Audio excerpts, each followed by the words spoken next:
ही नाचतं आणि नाचलं की जास्त मच्छर तयार करतं. ही कमळं टाकताना ह्या पाट्यात कधीच टाकायची नाही. तुम्ही जर ह्या पाट्यात टाकत असता तर सगळ्यात मोठी चूक करत असतात. ही कमळं मोडल्या मडल्या की तुम्हाला ह्या पाट्यात टाकायचे ते, कारण की आपण फवारण्या मच्छरच्या ह्या पाट्यातनं घेतो. पलीकडल्या पाट्यातनं आपण फवारणी घेत नाही. मग पलीकडल्या पाट्यात आपला थोडा तुषार जातो. पण विषय काय होतो माहिती आहे का, ही सडून त्याच्यात पावसाचं पाणी गेलं की सगळ्यात महत्वाचं मच्छर तयार होतं ह्याच्यामुळे, कमळामुळं. ही नाचतं आणि नाचलं की जास्त मच्छर तयार करतं. आणि पलीकडल्या पट्यात टाकलं, पलीकडल्या पट्यातनं डायरेक्ट गाढवा मच्छर जास्त जाणार. परत नंतर मच्छर ती स्पॉट करणार, नंतर तुम्हाला मालाला अडचण येणार. म्हणून तुम्हाला कमळ कट केल्या तुम्हाला ही कमळ फक्त पाल्या पट्यात टाकायचं.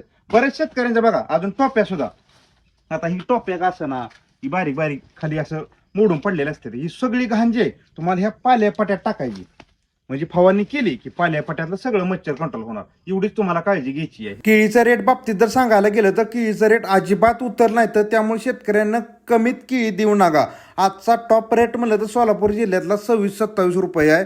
कॅरेटचा रेट कमी झाले ते काय विषय झाला आहे माहिती आहे का, सगळे व्यापारी जळगाव भागात जायला लागले. ते जळगाव भागात बॉक्स पॅकिंग रेट 9-10 रुपये चालू आहे. तिथल्या शेतकऱ्यांचा भरपूर हाल चालू आहे. जळगाव भागातील शेतकऱ्यांना नक्कीच मला कमेंट करून सांगा की रेट कमी व्हायचं कारण काय सांगतात व्यापारी तुम्हाला. आणि आपल्या सोलापूर जिल्ह्यातील व्यापाऱ्यांनी जास्तीत जास्त तिकडल्या शेतकऱ्यांनी थोडी मदत करावी अशी माझी इच्छा आहे.